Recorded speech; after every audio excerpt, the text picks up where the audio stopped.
Madridistas, we're off to yet again another final as Real Madrid defeats Mallorca today 3-0. The hottest man in all of Europe, Jude Bellingham, the best player in the world? Possibly, guys, possibly. Jude Bellingham gets on the board. We get a Mallorca betrayal, and of course, the birthday boy gets on the board again for Real Madrid to defeat Mallorca 3-0. Guys, in this video, we're going to be recapping the game, telling you some of my thoughts throughout the game, and of course, giving you my man of the match. But before we get started, if you're new around here, I'm Dally with Dallyfc. I cover all things Real Madrid. At the end of the video, if you like the content and you want to see more from myself, please hit that subscribe button. Right now, guys, smash that like button, helps me out a ton, and let me know in the comments who is your man of the match. So Madridistas, coming into this game against Mallorca, the last time we played Mallorca was the first La Liga game of the year, and I was talking about it in the match preview. If you guys missed it, you can check it out here. I was pretty close overall to my match preview prediction, but last time we played Mallorca, it was a 1-1 draw, and it was a kind of ugly game for Real Madrid. We didn't get that many shots. I believe it was like 12 shots. It's a lot better game today, a lot better game, but it took a little bit for it to actually come true. But coming into this game, a couple of things actually came out that were, first of all, big news. First, it was Luka Modric was actually out today because he was sick. I saw it was a viral infection. Fabrizio Romano reported it after Real Madrid came out and reported it. So we knew off the bat that no Luka Modric was going to be making it today. But in very good news today, and gave me a little more encouragement coming into this game, Vinny Jr. got his haircut. Everybody applaud Vinny Jr. for looking in the mirror and saying, I need to switch something here, because Vinny Jr. gets a haircut.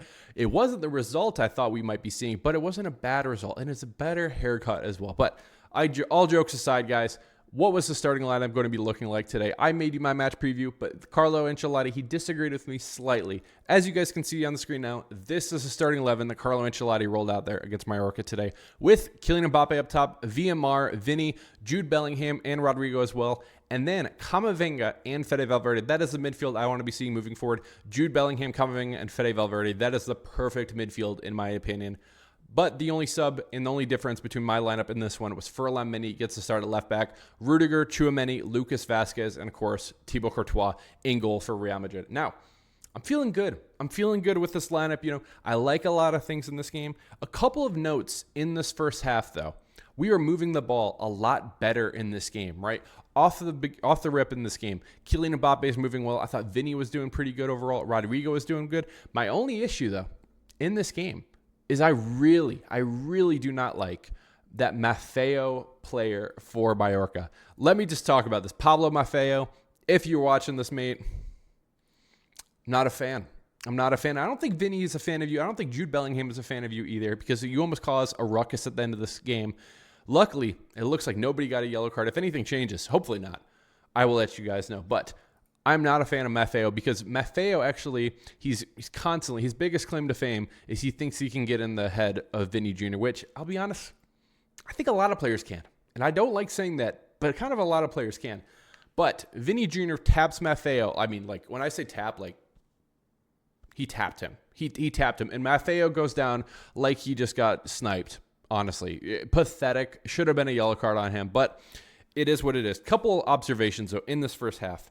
I was not a fan of Rodrigo taking corners. One of the things I've been talking about too, and people were tweeting at me as well, saying, Arda Güler is a lot better at taking corners. That's one of the things I've been talking about too. Arda Güler, unfortunately, he's not in the starting 11. So hopefully in the future, we can get Trent Alexander-Arnold out there, and he can be the one taking some of these set pieces and some of the corners too. Because if you guys disagree with me, or if you agree with me, let me know in the comments. What have you guys thought of Rodrigo's corner so far this season? Because a lot of the times, he is not very good at taking direct corner kicks, and some of his free kicks either have not been great. A lot of the times, we're actually kicking it out long and then resending it into the box from across. So one of the things I noticed, a couple of things I did notice that was awesome to see today. Some beautiful long balls to Kylian Mbappe in this game. Fede Valverde had a couple. Tchouaméni had a couple, as well as Camavinga was getting involved on some of these long balls as well. And this is really how you replace Toni Kroos, right? Because so many times this year and last year too, more so last year, guys, Toni Kroos was just carrying this team and just spreading the ball out so much. Coming into this season, we really needed to find somebody to help replace that sort of like attribute that we had from Toni Kroos. So I do very much like seeing Tchouaméni, Camavinga, and Fede Valverde all getting involved in that. And hopefully, moving forward, we can get a lot more of those long balls to Kylian Mbappe, and we can take advantage and get some goals. No goals, unfortunately, came from that today. But Camavinga also was taking some corners, and again, it seemed a little weird. And then Tchouaméni was taking some long shots, which I did very much like to see in this one too. And really good movement in the first half. Ultimately, we don't get a goal, but I was very encouraged when looking at the first half stats because, guys, let's take a look right now at the screen. We're looking over here at FOTMob. Taking a look at the first half stats, this looks like a dominating game for Real Madrid. Of course, we're the Los Blancos, so in white, 15 total shots, 5 on target in this game, and 67% possession. Now, did it lead to a goal or anything? No, it didn't lead to a goal, but we were moving the ball really well, and we were really dominating this game as a whole, in my opinion. Now, a little later in the game, what I wanted to be seeing, I wanted to be seeing a lot more shots. Well, we actually do get to see a couple more shots later in this game. Unfortunately, though, before that, Tchouaméni looked like he was going to get knocked out in this game as he collides with one of the Mallorca players, and I'm hoping, I don't have any news yet, hopefully I'll have it very soon. If I have news right now, I will jump in right now, and if I didn't, I don't have news right now, but I'll be making my match preview very soon for the next one, and we'll be talking about Tchouaméni. Tchouaméni looks to get knocked out in this game. He did seem to be fully awake and everything like that, but I'm hoping it is not a concussion because Tchouaméni did have to come off, and Raul Asensio came on for Tchouaméni about the 55th minute in this game. And a little later in this game, guys, we finally get the ball into the back of the net, as this time it is Jude Bellingham gets it. Rodrigo gets fouled, and it's a quick turnaround, and we start off really quick, and it's a pass over from Kylian Mbappe to Vinny Jr. Kylian Mbappe just runs right through that midfield of Mallorca, passes it to Vinny, who crosses it to Rodrigo, who should have had a goal. He should have had the header. It hits the post, and it bounces off to Kylian Mbappe, who gets the ball saved, and then it bounces to Jude, and Jude does what Jude does as the hottest man in all of Europe right now, and probably the best player in the world, in my opinion, and Jude puts it into the back of the net. But before we actually had that happen, Lucas Vazquez was trying to betray, and when I say betray, what I mean is he was getting in the way of Kylian Mbappe. He was making it awkward, and then he gets in the way as well for Jude Bellingham on the goal too. So Lucas Vazquez, I don't know if you're just trolling me, mate, or what was happening. Luckily, the ball does go in the back of the net, and it is the first goal for Real Madrid to go up 1-0 early. And I do have to mention, again, when I say Jude Bellingham is probably the best player in the world right now, he is on an absolute heater. Let me tell you some stats, guys. You can't argue with stats. Jude Bellingham, in the last 9 games, has 7 goals and 3 assists. He is a special player, and he is the most important player for this Real Madrid team to have success moving forward. You can have superstars like a Vinny. You can have superstars like a Kylian Mbappe or a Rodrigo as well. But Jude Bellingham playing in that 10 position, that false 9 position, is just carrying this team right now. And this is what Jude Bellingham did last year as a 20-year-old. Jude Bellingham, guys, is 21 years old. Just insane. Just insane what a player Jude Bellingham is. A couple other notes I had. A lot of Trivela passes. You know, I love a really good Trivela pass, but let's get some normal passes. Too many times we're doing Trivela passes, whether it's Vinny, whether it's Kylian Mbappe as well. I don't know. I'd like to see some normal passes. I love a Trivela pass, just not all the time. I like accurate passes that lead to goals. So a couple things I noted there. Ceballos comes on for Fede Valverde in the 75th minute, which I did like to see because finally Fede Valverde can get some rest because, guys, he has started every single match for Real Madrid. Doesn't matter the competition, if it's Supercopa, if it's La Liga, if it's Copa del Rey. He's been playing every single match and starting in every single match for Real Madrid. So he needs the rest, especially with El Clasico coming up. And I can't wait to be talking about that, guys. Very excited for that. Ceballos comes on for Fede, and then Brahim Diaz comes on for Vinny in the 80th minute. And Vinny looked a little surprised he was coming off. But here's the thing. I don't think anything good was going to be coming up. We were up 1-0. Bring on Brahim Diaz, bring on that spark of energy. Him going against Maffeo, I could easily see Vinny doing something questionable, leading to a yellow card, leading to possibly even a red card, and then him missing out on the Supercopa final against Barcelona. So luckily, we don't have that. But right before the end of the game, it looks like we're just kind of cruising here. We were very happy, which is kind of weird to me, and I didn't love this. We were happy with a 1-0 lead. Whether it was Carlo Ancelotti, it looked like Brahim Diaz was going to be coming on in the 80th minute, and then Carlo Ancelotti went to him and said, go back and sit down. Go back and sit down, which we'll talk about the subs here in just a little bit. But, guys, we get another goal. But this time, it is one of my favorite things to say. It is a betrayal. It's an own goal as Mallorca puts it in the back of the net. Now, I think we probably would have scored this, but it is Brahim Diaz who has a beautiful through ball to what looks like it's going to be Kylian Mbappe, but one of the Mallorca players hits it into the back of the net of their own net for Real Madrid to go up 2-0. And this is really icing on the cake. This game is done and dusted, but Real Madrid has one more chance in this one as Lucas Vazquez delivers a beautiful ball into the box, and it is the birthday boy, Rodrigo, who gets on the back of the ball and hits it into the back of the net for Real Madrid to go up 3-0 and to ultimately win the game 3-0. So very happy for Rodrigo. And shout out to Lucas Vazquez too, because he almost betrayed twice in this game, but he does get an assist. We'll be talking about him right now. Let's just do the match reaction now, the match ratings, guys. When it comes to some of the match ratings in this game, first of all, I just have to talk about Thibaut Courtois, because you might be saying, Thibaut Courtois, 6.7 of what SofaScore gave him. Dally, what are you going to be giving him? A 7. Thibaut Courtois did nothing today. And that is not anything against Thibaut Courtois, because the defense today, and honestly, we just dominated this game. Thibaut Courtois had 0 saves. Like, I can't rate him bad. This was a fine game. Like, I mean, I'm either not rating him or giving him a 7. I'm going to give him a 7 because Courtois was fine for what he did. I probably could have been playing goalkeeper. You could probably put other people in goalkeeper. I mean, Carlo Ancelotti could have been goalkeeper today, guys. I'll be honest. I thought overall today, this was a very good team game, in my opinion. I didn't think anybody was bad. Speaking of Ferland Mendy, though, let's just start with him. I thought Ferland Mendy was pretty good today. The only issue I have with Ferland Mendy, and it's the issue I've had with him all along, is he does not know what to do with the ball moving forward. This is why I rate Fran Garcia, because I think if you combine Fran Garcia and Ferland Mendy, you'd have the best left back in the world. But unfortunately, you can't do that. Ferland Mendy defensively was good today. He was getting a little more involved in the attack, but again, he doesn't want to ever overlap with a Vinny and really, pull a defender, because so many times Vinny is going 1-on-2 with defenders, sometimes even 1-on-3. Same thing goes with Kylian Mbappe whenever he's over on the left wing. That is why I do value Fran Garcia. But Ferland Mendy, I thought he was fine today.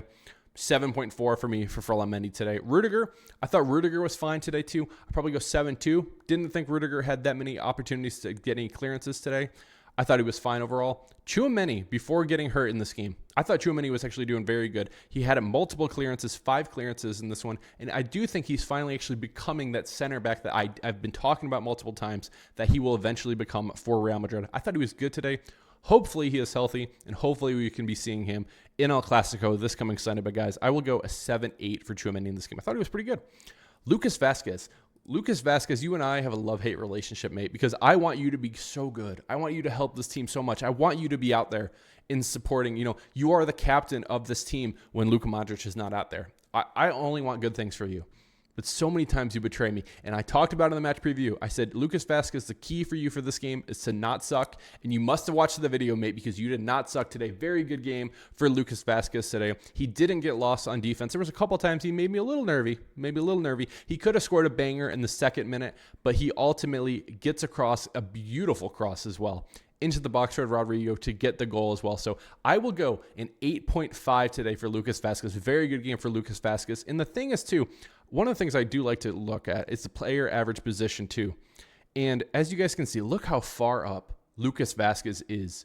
I mean, he's playing farther than Fede Valverde. I think a lot of the times those two switch, and Fede Valverde actually becomes the pseudo right back sort of thing. And then you kind of see him become, when I talk about him, Lucas Vazquez become kind of that right wing. So, but again, shout out overall to Lucas Vazquez. Very good game from him today. When it comes to the midfield, disrespectful ratings, first of all, from SofaScore, because I thought this midfield was special today. Fede Valverde, Camavinga, and Jude Bellingham were all fantastic in this one. Starting with Fede Valverde, everything this guy does is just fantastic. He's all around the ball. He is everywhere around the pitch as well. I will go at 8.2 overall today for Fede Valverde. Thought he was very good. Camavinga, he gets the taste for goal, guys. He gets the goal against Deportiva Minera. And all of a sudden, this guy thinks his 6 turns into a 9, and he thinks he's killing Mbappe because Eduardo Camavinga today was shooting the ball all over the park. He was trying to get multiple snipes. Look at this. 5 shots outside the box for Camavinga with only 1 on target. I don't mind him shooting the ball. I kind of like it, honestly, even though that none of these were fantastic shots or anything like that. But I kind of like some of our midfielders to take some of these longer balls when you're going against a team with a low block. You're not always able to easily just walk that ball in. Sometimes you actually have to take some of these longer shots. So Camavinga, he might think he was Fede Valverde today. I got them confused because that's kind of how they were playing today. Camavinga was very good once again today. I will go an 8.4 for Camavinga. Hell of a player. I just absolutely love Camavinga.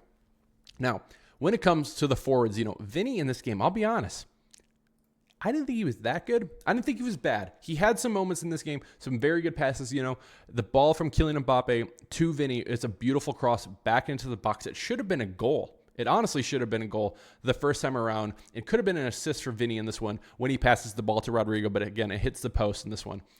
I thought Vinny was pretty average. Maybe I just expect more from Vinny. I'll probably go like a 7.6 for Vinny, maybe a 7.7. I'll go 7.6. That's my initial ranking. He took 2 shots. I mean, this first shot is nowhere close, and then this shot just gets blocked. I would like to be seeing Vinny take a lot more shots as well. Again, he could have had an assist in this game, so it wasn't a horrible game from him. I just kind of expect Vinny to be better, especially when he gets a haircut. I feel like he'll be better moving forward. Kylian Mbappe, guys, I thought Kylian was pretty good today. His movement is way better than it has been with Real Madrid moving forward, in the past. He's actually moving very well. He's kind of anticipating a lot more long balls. A couple of times, his touch is not always fantastic. He was taking a lot more shots in this game. He could have had a goal, too. I didn't think Kylian Mbappe was that bad today either. I'd probably go at 7.8. Was it a vintage or classic Kylian Mbappe game? No. It wasn't. Kylian Mbappe can do a lot better too, so 7.8 I think is a fair rating. I do think he was a little better than Vinny today, but he was not better than the birthday boy because the birthday boy came out and he should have had 2 goals in this game because, again, he hits the post, but he does eventually find the back of the net and gets the goal in the 5th minute of stoppage time. And guys, you cannot forget the R. Here's the thing. This should not be a hot take, but I will say it anyways. If Rodrigo was playing for any other team in the world, he is a top 5 player, and he would be the best left wing in any other team in any other league in the world. If you disagree with me, let me know in the comments, but I think a lot of you probably would agree with me. Rodrigo's special. He's an awesome player, especially when he's playing that left wing role. I'm telling you guys right now, when Vinny is suspended, don't be surprised if Rodrigo is just banging in goals, getting a brace, getting a hat trick maybe. Could be Rodrigo getting the next hat trick. Guys, let me know in the comments, though, if you agree with me or if you disagree with me, let me know. And let me know why, too. Very curious to hear from you. But Rodrigo was special today. I thought he was very good. That goal was fantastic. Again, he probably could have had another goal, too. I liked what I really saw from Rodrigo today, especially playing that right wing role. I do wish his corners would be a little better, too. And maybe I use the word special a little too much there. I thought Rodrigo was very good, though, today overall. So I will go an 8.6 is what they had for him. I think 8.6 is a very fair rating. I will go 8.6 for Rodrigo. But when it comes to my man of the match, you already know I'm already doing it. It's Belly goal. It's Bellingham. Jude Bellingham right now is the best player in the world, hands down, in my opinion. You can try to argue with other things, but argue with your mirror because I don't want to hear from it.